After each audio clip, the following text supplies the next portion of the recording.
اعوذ باللہ من الشیطان اللعین الرجیم، بسم اللہ الرحمن الرحیم۔ ناظرین، 22 رجب کنڈے کی نذر، جو کہ ہمارے بر صغیر میں ایک رائج ہے کہ نذر کا اہتمام کیا جاتا ہے اور مومنین کو اطعام کرتے ہیں، یقیناً پسندیدہ عمل ہے، کیونکہ ہم اسلام میں یہ دیکھتے ہیں کہ مومنین کو اطعام کرنے کی بہت تاکید ہے، اور خاص طور پر جب یہ اطعام اہل بیت علیہ الصلوۃ والسلام کے نام پر ہو، ان کے نام کو ہدیہ کرتے ہیں، جیسے چھٹے امام جعفر صادق علیہ الصلوۃ والسلام کے نام کی یہ نذر ہے، اور ہم جو نذر کرتے ہیں ان کے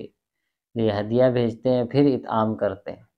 پسندیدہ عمل ہے اور ہونا بھی چاہیے۔ جو لوگ کہتے ہیں کہ یہ بنائی ہوئی سنت ہے یا اسلام میں اس کا کچھ نہیں ہے، تو یہ نظریات صحیح نہیں ہیں، کیونکہ ہم کوئی ایسی چیز دین میں نہیں پیش کر رہے ہیں جو شریعت سے ہٹ کے ہے، وہی کام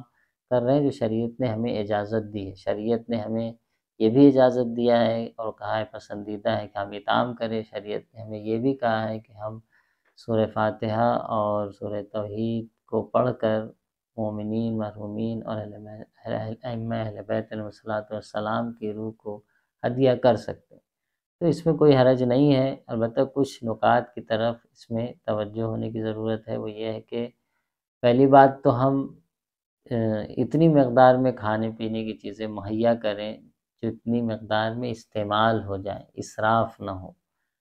اور دیکھنے کو آتا ہے کہ زیادہ مقدار میں بنا دیا، کوئی کھانے والا نہیں، بعد میں کہتے ہیں اسے لے جائیے کنویں میں پھینکائیے یا ندی میں بہائیے، تو یہ شریعت اس کو اجازت نہیں دیتی، کہ قرآن نے بھی یہ کہا ہے کہ کھائیے پیجیے لیکن اسراف نہ کریے۔ اس کے علاوہ کچھ شرعی مسائل جو اس میں ہیں اس کی طرف بھی توجہ ہونے کی ضرورت ہے، وہ یہ کہ جو کھانا ہم بنا رہے ہیں اور لوگوں کو دعوت کر رہے ہیں تو اس میں مکس گیدرنگ سے پرہیز کریں۔ خواتین اپنے شرعی واجب حجاب میں رہیں اور میک اپ کی حالت میں نامحرموں کے سامنے نہ جائیں، ان چیزوں کی رعایت کریں۔ اسی طریقے سے جو برتن مٹی کا ہے، اگر وہ نجس ہے تو اس کو کُر پانی یعنی 384 لیٹر سے زیادہ جو پانی ہو، 384 یا اس سے زیادہ، جیسے کہ آج کل ٹنکیوں میں پانی پایا جاتا ہے، تو اگر ہم اس میں اس ظرف کو بھگا دیتے ہیں تو وہ ظرف بھی پانی تمام جہاں تک پہنچنے پر پاک ہو جائے گا۔ اس کے علاوہ خواتین کیا اپنے عادت کے ایام میں کھانا نذر کا بنا سکتی ہیں نہیں بنا سکتی؟ دیکھیے یہ بھی ایک جائز عمل ہے، کیونکہ شریعت میں ایسا نہیں ہے کہ ان کے لیے بنانا حرام ہے۔ احتراماً خود خواتین ایسا کرتی ہیں تو وہ احترام کے پرپس سے اس میں کوئی قباحت بھی نہیں ہے، اگر کوئی احتراماً کر رہا ہے، لیکن اگر کوئی بنا بھی رہا ہے تو بنانے میں کوئی حرج نہیں ہے، کسی کے یہاں کوئی بنانے والا نہیں ہے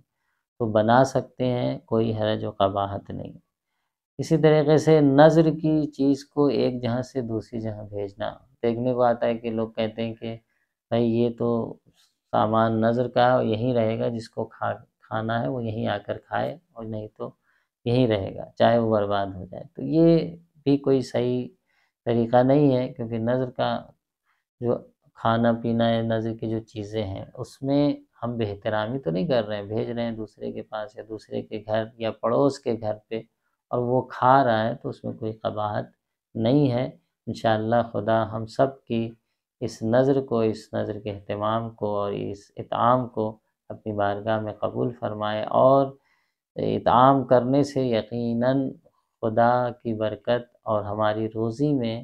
جو برکت ہے وہ انشاءاللہ مزید برکت ہوتی رہے اور ہماری روزی میں اضافہ ہوتا رہے، اور خدا کی عنایت ہمارے دسترخوان پر شامل حال رہے۔ وآخر دعوانا ان الحمدللہ رب العالمین۔